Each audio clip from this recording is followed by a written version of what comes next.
From the backwoods of the frontier, he arrives on the national stage. Honest Abe, the Simple Plains lawyer. Frank, candid, and forthright. This is the Lincoln we know, but it's not the whole truth. Beneath this mythic surface lies a master politician, a skilled manipulator, and clever tactician, bending men to his will. Many had realized at some point that they were just chess pieces on Lincoln's board. Abraham Lincoln, American mastermind.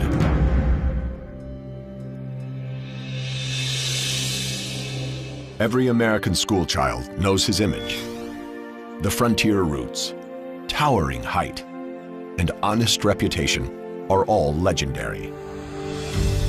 But he's also a man of surprising cunning and calculation, one skilled at manipulating men and shaping his own image. Without these talents, he would never have been elected president. Winter, 1860. Lincoln is a prominent lawyer in the town of Springfield, Illinois. He holds no political office, yet audaciously seeks the biggest prize of all, the White House. Gaining his party's nomination won't be easy. Compared to his rivals, he's seen as a political featherweight. And Lincoln knows that image is everything. And it won't go away.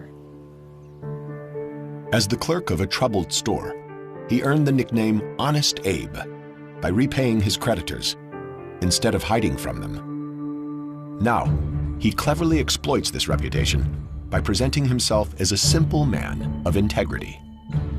Songs are even composed praising his honesty. Though the image was built on truth, it was by no means the whole truth. I guarantee you, those who knew Lincoln best never called him Honest Abe or Old Abe. So Lincoln was a very shrewd manufacturer of his public image. People knew Lincoln as a small-town lawyer, but in his youth, he had occasionally split a fence rail or two. How do you package someone like that? Well, you package him by going back to his roots on the farm and asserting that Abe Lincoln is simply a good-hearted man straight from the land, a rail splitter. Which was a much more politically potent image than Lincoln the railroad lawyer, which is in fact how he'd made his living. To drive home the point, his supporters drag fence rails into the convention hall. Even though Lincoln finds the image undignified, he plays along. The Republican Party prints thousands of rail splitter leaflets and distributes them throughout the country. Lincoln becomes a household name.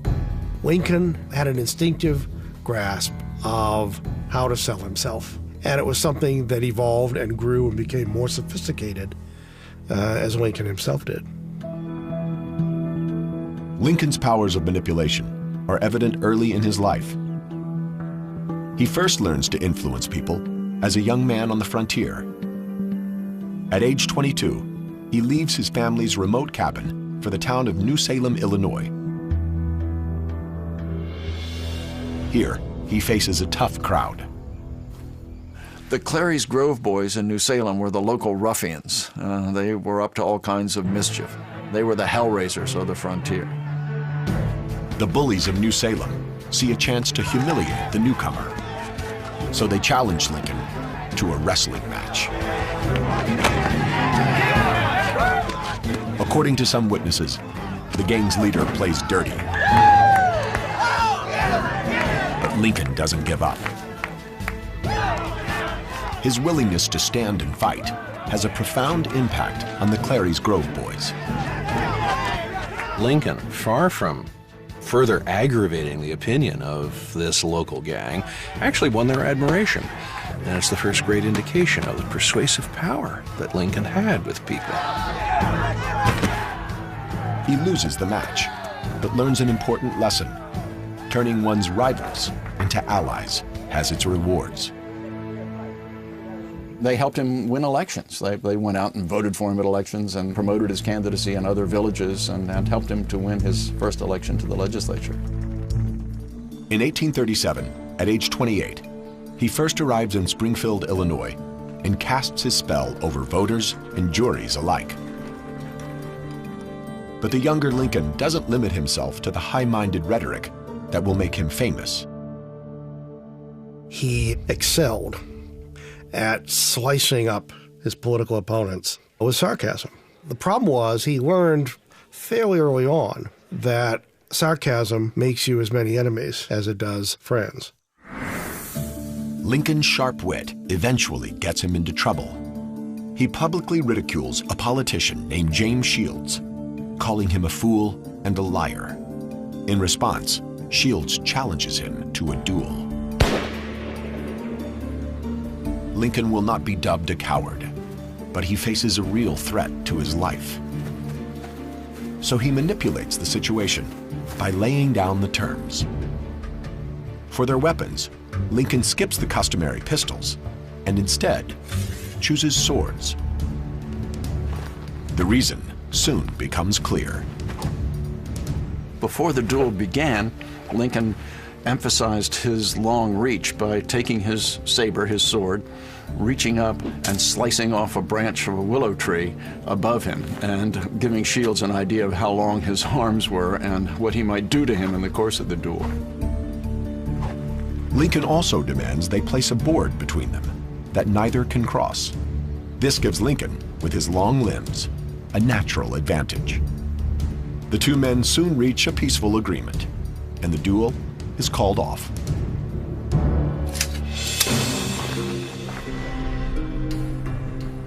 Though Lincoln is learning how to influence others, ironically, one of the few minds he has trouble controlling is his own. Mastering his emotions is not an easy task, for he struggles inwardly with depression. Ghosts from the past haunt him. The death of his mother to milk poisoning, his baby brother in infancy, his sister's death in childbirth, and the death of Anne Rutledge, his rumored sweetheart. These losses predisposed him to depression, and then later, when he suffered setbacks in his political career or other losses, it reminded him of these early losses and the pain that he felt then. If what I feel were equally distributed to the whole human family, there would not be one cheerful face on the earth. In 1841, his best friend leaves Springfield. His engagement to Mary Todd falters, and Lincoln goes into deep depression. A friend worries he might even commit suicide and remove sharp objects from his reach. But Lincoln reassures him, saying he couldn't take his life, for he had not done anything worthy of being remembered. Lincoln used work as a cure for depression because it constantly got his mind off thinking about himself and what he felt like and onto something that existed objectively outside of himself. In 1858, Lincoln enters the Illinois Senate race. He knows he's a long shot, but never one to walk away from a fight. He challenges the incumbent, Stephen Douglas, to a series of debates. Citizens of the great state of Illinois. Now, you can almost hear Douglas thinking out loud, I'll show him who's really in charge. It was the greatest mistake Douglas ever made. Before proceeding, let me say that I think I have no prejudice against Southern people. I believe that they are just what we would have been had we been born in their circumstances. Lincoln has set the ultimate political trap. He's made a much better known political personality elevate him to equal status by sharing a platform with him in 7 cities. I leave you now hoping that the lamp of liberty may burn ever more brightly in your own hearts. Thank you. Lincoln's courtroom skills give him an edge. But his performance isn't flawless, and during one debate, he exhibits strange, troubling behavior. I accuse Mr. Lincoln of not supporting our efforts. When Douglas attacks his voting record, Lincoln becomes enraged. He grabs a fellow lawmaker by the neck and demands he refute the charges. It is a downright lie, and I won't have any more of it. He could explode in anger relatively frequently. Lincoln's friends notice other odd behavior: incoherent rambling and insomnia. The idea of Abraham Lincoln, a man of infinite patience, being quick-tempered and prone to bizarre episodes, intrigues historians to this day. Now, scientists may have discovered an explanation for these outbursts. It is a downright lie, and I won't have any more of it. You have heard many For years, Abraham Lincoln treated his depression with a medicine common in the late 19th century, known as blue mass. double part is carriage in the concrete. To understand the impact blue mass had on Honest Abe, scientists at the University of Minnesota are manufacturing the 19th century formula. We went back to some of the old pharmacy literature, specifically to find a recipe for the blue mass pills. Crushed licorice root, sugar, rose water, honey, dried rose petals, and one ingredient that would be unheard of today: mercury. Mercury is a dangerous neurotoxin that poisons the brain, often resulting in unpredictable behavior. The usual dosage of this was one of these 2 or 3 times a day. So Mr. Lincoln was exposed to about 9,000 times greater amount of mercury than would currently be considered safe. By taking the pills, Lincoln may have inadvertently poisoned himself. But even he notices their side effects. Concerned that they're making him irritable, he eventually quits using the pills he'd relied on for decades. Despite possible medicinal handicaps, he fares well in his 1858 debates with Stephen Douglas. Although he doesn't win the Senate race, he claims a valuable consolation prize: publicity. What Lincoln gains from that is a national reputation for having taken on the little giant and very nearly upset him completely. Lincoln knows well that this is the perfect time to build a national reputation, thanks to the technological innovations that boost his newfound fame. Shorthand allows journalists to take down every word. Using the telegraph, they then wire their stories to editors hundreds of miles away. And with steam-powered presses, newspapers are quickly mass-produced to satisfy a nation's growing curiosity. The debates propel Lincoln onto the national stage. Overnight, he's a political celebrity. He capitalizes on this by publishing both an account of the debates and a campaign biography. Then, at the 1860 presidential convention, he steps back and lets his handlers loose on the delegates. They use counterfeit tickets to flood the gallery with supporters and negotiate backroom deals that all but secure him the nomination. He was able afterwards to say, I didn't actually sign off on any of these deals, so his hands were clean, but that sounds a little bit like plausible deniability.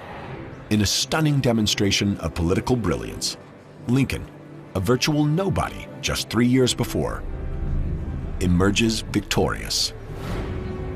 His honest reputation and savvy campaign staff help him clinch the Republican nomination. But when his team shows off a portrait at the convention, the response is unexpected. Apparently all the cheering stopped instantly as if the sound had been turned off in a movie theater. And everybody was just, what's that? Is that the guy we just nominated? And they took the picture out. They said they never saw a picture have such a terrible effect on a crowd. In some photos, he looks more like a crazed wild man than a presidential candidate, a fact not lost on Lincoln. But Lincoln is quick to turn a weakness into a strength. Though photography in 1860 is in its embryonic stages, he soon realizes the power of this new medium. He stops by the studio of famed photographer Matthew Brady. So many of the early photographs focused on those imperfections and those creases and molds and lines and all of that. Brady moved the camera back to emphasize Lincoln's physique and his stature. And then at the last minute, he says to Lincoln, "Would you mind pulling your collar up?" And Lincoln says, "I see, Mr. Brady, that you'd like to shorten my neck." So Lincoln tugs his collar up, and just when he does it, Brady's operator snaps the camera. The result is a powerful image. Dignified and presidential, it radiates confidence. Lincoln's campaign mass produces and distributes the photo, plastering his face everywhere. That was the way Abraham Lincoln was really introduced in 1860, in colorful images that masked his imperfections, that plastered down his hair, took some of the lines out. I mean, he was airbrushed generations before anybody knew what airbrushing was. These photos play a vital role in the campaign.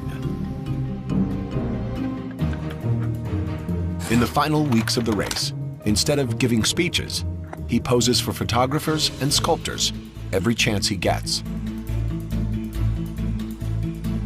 By contrast, his old rival, Stephen Douglas, hits the campaign trail, a critical mistake. In the 19th century, a presidential nominee who actively campaigns is seen as desperate. Stephen Douglas did campaign and was ridiculed for it. Lincoln won the campaign honors because his picture campaigned for him. From near obscurity, Lincoln rises to the highest office in the land. On March 4th, 1861, the rail splitter is sworn in as President of the United States. But he continues to polish his image. It's no accident that Lincoln has over 130 pictures taken, far more than most public figures of his era. After he's elected president, he adds the finishing touch, a beard to hide his rough features. His handlers have recommended this for months. But being a savvy politician, Lincoln attributes his new whiskers to advice from a young fan. If you will let your whiskers grow, you would look a great deal better, for your face is so thin. All the ladies like whiskers, and they would tease their husbands to vote for you. But crafting a public persona is a double-edged sword. The press can easily damage his reputation. And during his inaugural train ride from Springfield to the Capitol, they get their chance. The closer he got to Washington, the more ugly rumors began to accumulate that a plot against his life was afoot. By the time that he had reached Philadelphia, discussions about this plot were reaching a fever pitch. The famous detective, Allan Pinkerton, urges him to keep a low profile, but Lincoln wants to avoid the appearance of cowardice. However, the danger is very real. To arrive at the Capitol, Lincoln will have to switch trains in Baltimore, a hotbed of Southern sympathy. It's the perfect ambush point. Well, at that moment of transition, Lincoln would be quite vulnerable to some kind of riot, a mob, an assassin. Lincoln learns of a conspiracy to kill him while he changes trains. He's reluctant to alter his schedule, but his advisors are persistent. Finally, Lincoln was persuaded to take a night train under cover of darkness and an assumed name. Lincoln decides on a covert mission, one involving deception, secret agents, and a dangerous gamble. During his inaugural train voyage, Lincoln weighs rumors he'll be assassinated while switching trains in Baltimore. It was a volatile city, and there were very few friends of Abraham Lincoln in Baltimore. So in Pennsylvania, he abandons his inaugural schedule. Instead, he'll take a series of secret night trains. On to Philadelphia. Nearing Baltimore, he and his bodyguard meet up with Detective Allan Pinkerton. Lincoln skips his usual top hat in favor of a soft cap and shawl. He's even offered a weapon, but refuses it. Instead, he follows Pinkerton into a waiting carriage to pass the hours. Just before their train is scheduled to depart, they meet up with a woman pretending to be Lincoln's sister. In fact, she's also a Pinkerton detective, tasked with securing their bunks. Finally, the conductor is given a package and told to rush it to Washington. Little does he realize, the real package is the president-elect. Lincoln arrives in Washington, physically unharmed, but wounded politically. The newspapers fell on this like vultures. They ridiculed Lincoln. What did Lincoln think he was afraid of? What a scaredy cat. The damage to his reputation is worse than he'd anticipated. Vicious cartoons mock his behavior and disguise. Some even show him dressed in woman's clothes. It was at that point that Lincoln resolved in his own mind that never again would he allow himself to be frightened into doing something silly by threats of assassination. Public sentiment is everything. With public sentiment, nothing can fail. Without it, nothing can succeed. Although Lincoln's been attacked by the papers, he realizes how much he needs them. In fact, he goes out of his way to embrace the press. Lincoln enjoyed the newspapers.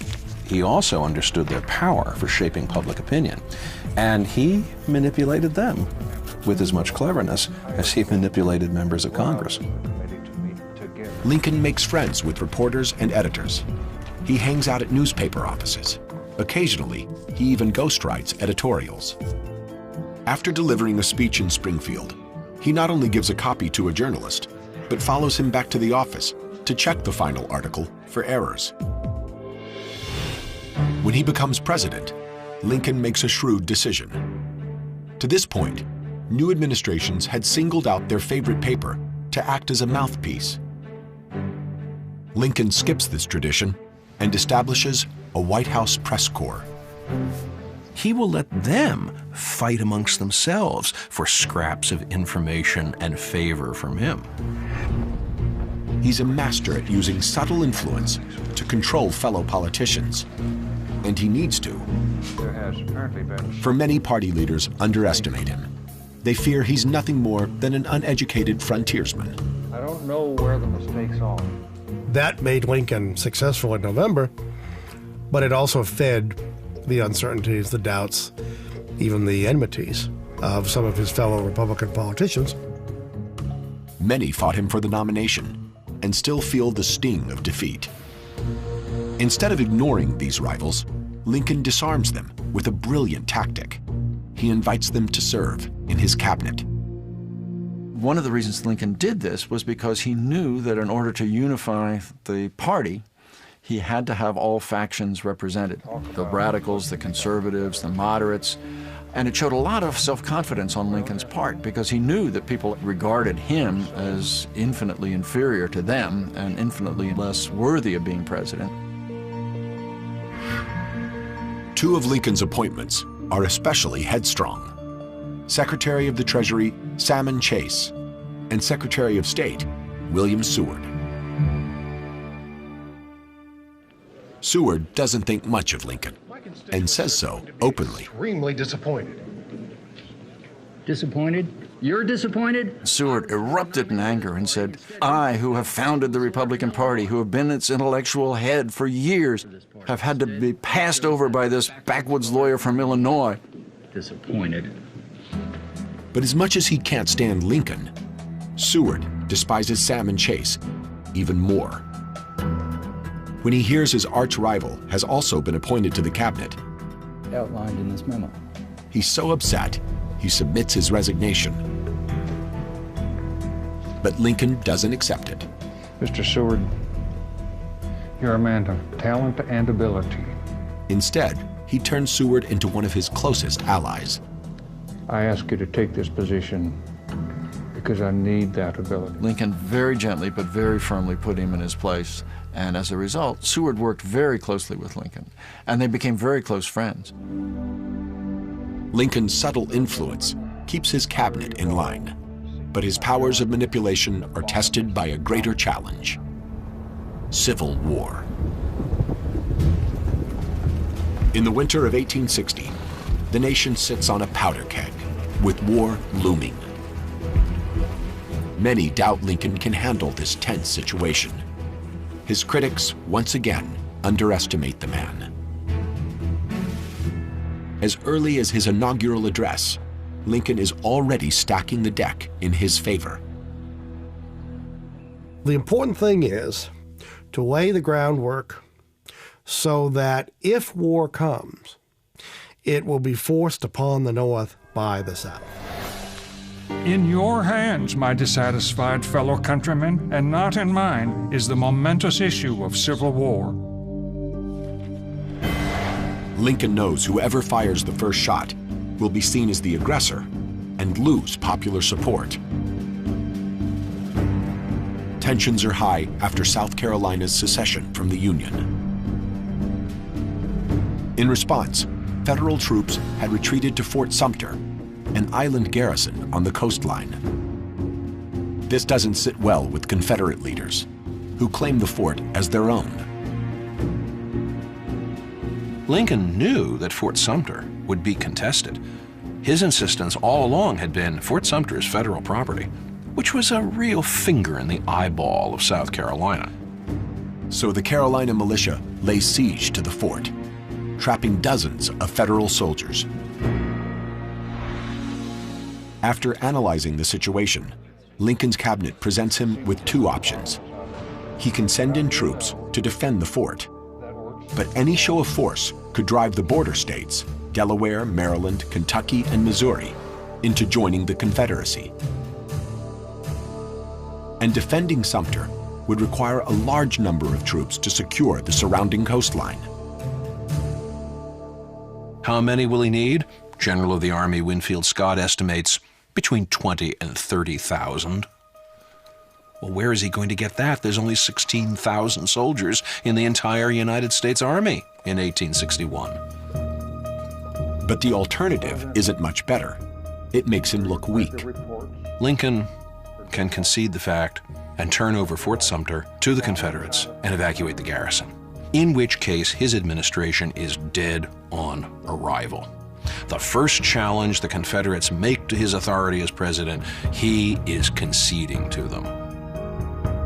Lincoln sees a third option. He decides to send not men or arms, but food and supplies. For a lengthy standoff would cause the secession movement to lose steam. This puts the pressure back on the Confederates. If you decide you're going to intervene, you're going to have to do it quickly. Before that ship with the supplies arrives, you're going to have to use artillery to blast Fort Sumter into submission. Exactly as he'd foreseen, South Carolina fires upon Fort Sumter. It soon falls into Confederate hands. Although Lincoln has lost control of the garrison, he's kept the border states neutral and won something greater: the support of the North.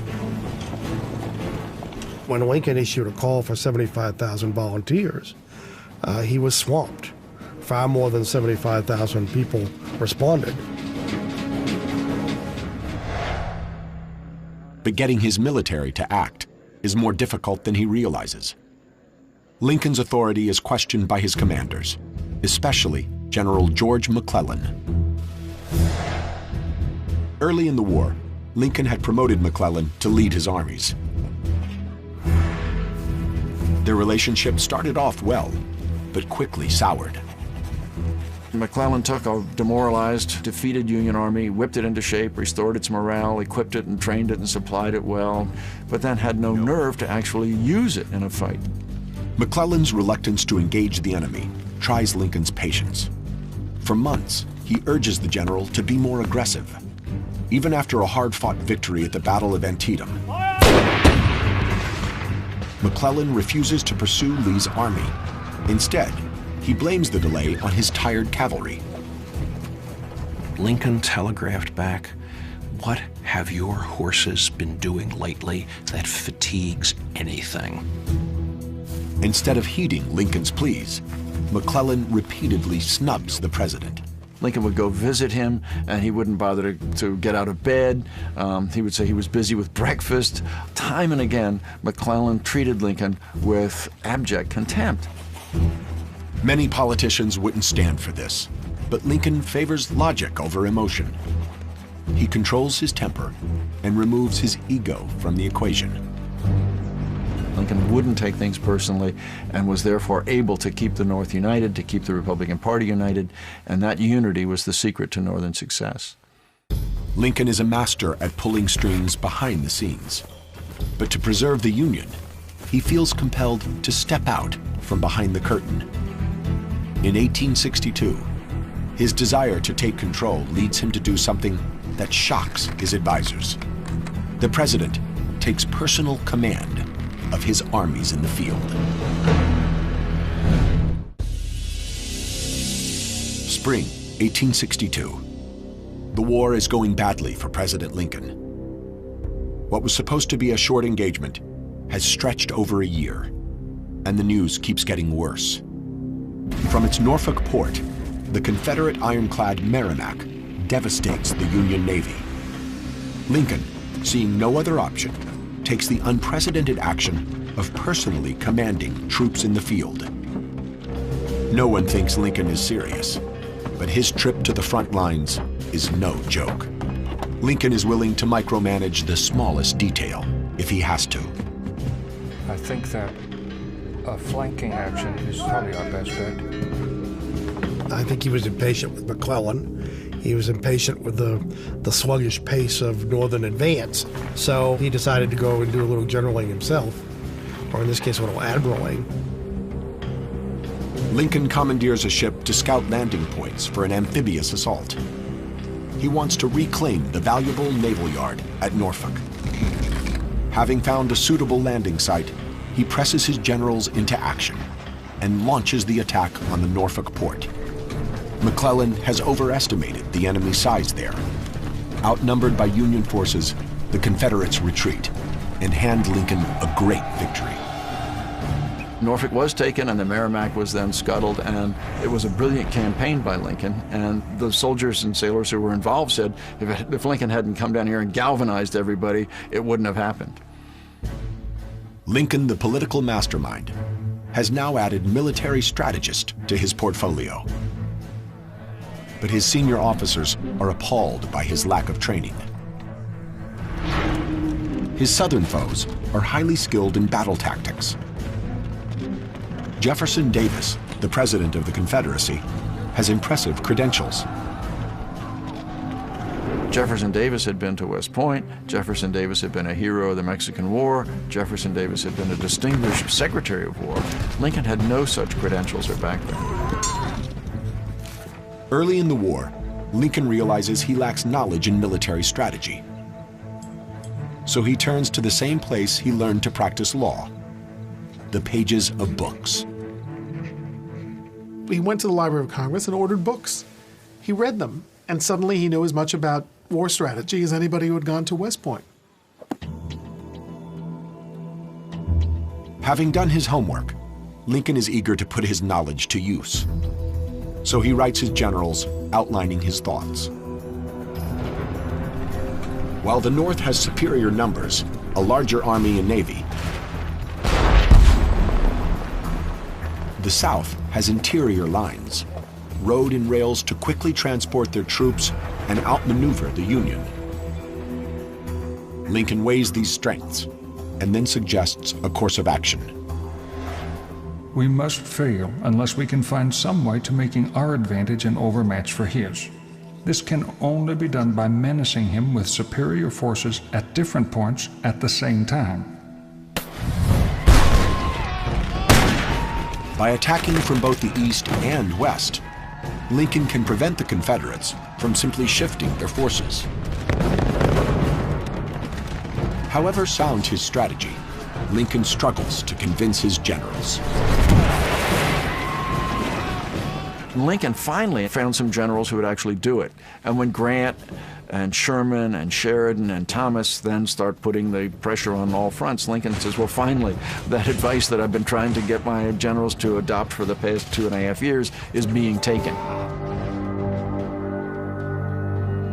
By 1864, the country is soaked in the blood of its soldiers, blue and gray. By war's end, nearly 620,000 men are dead. After years of fighting, Lincoln is under incredible pressure to justify the terrible sacrifice and bloodshed. On one side, he has abolitionists clamoring to give the war a moral purpose. But Lincoln worries what freeing the slaves might do to his army. His generals advise against it. General McClellan is telling Lincoln in no uncertain terms that white men will not fight to free black men, that if you turn this into a war about the Negro slave, then Northern armies will dissolve overnight. Lincoln faces a dilemma. He needs the manpower black soldiers can provide, but risks losing the white soldiers if he frees the slaves. So he's careful not to reveal his intentions. While he's publicly denying that he has any intention of moving on emancipation, privately he in fact is writing a draft of the Emancipation Proclamation.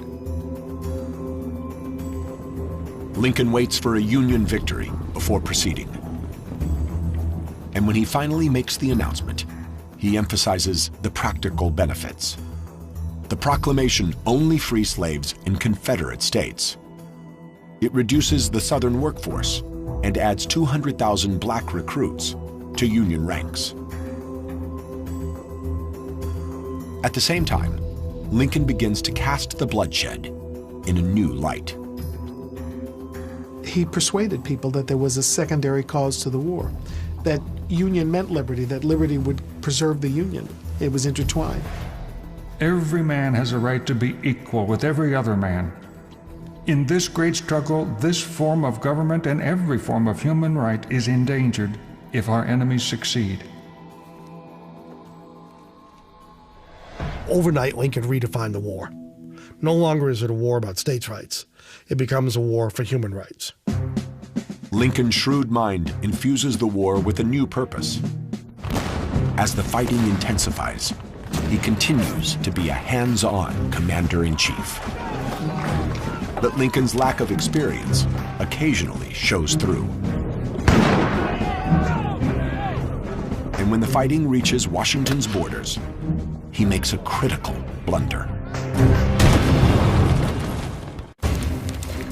July 11, 1864.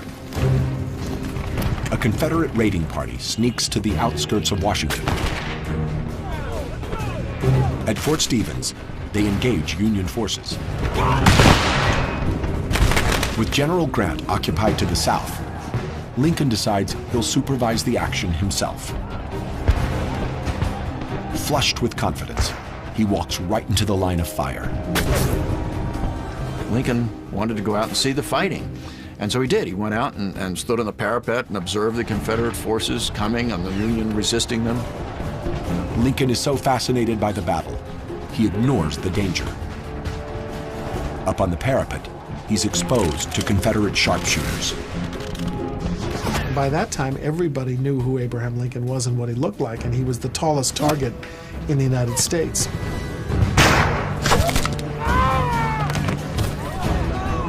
Despite the mounting casualties, Lincoln continues to stand his ground.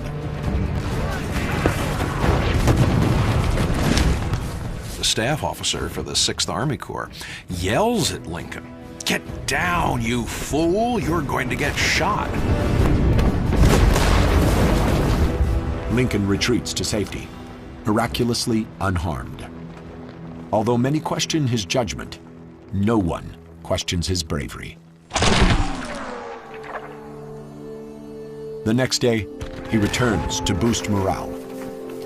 Gentlemen, I want to thank you for your service. Lincoln showed some physical courage in his willingness to go out and also some curiosity about how the war was going. And he felt great empathy for the troops and wanted to show his solidarity with them.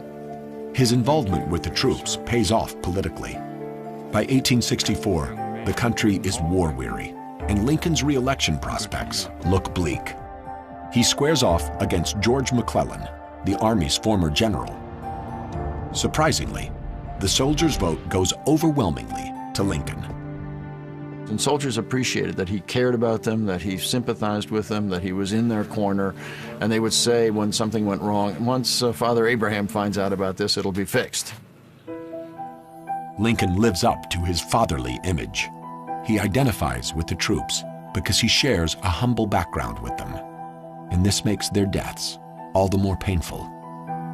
In turn, soldiers understand that he shares in their suffering. It even seems to take a physical toll.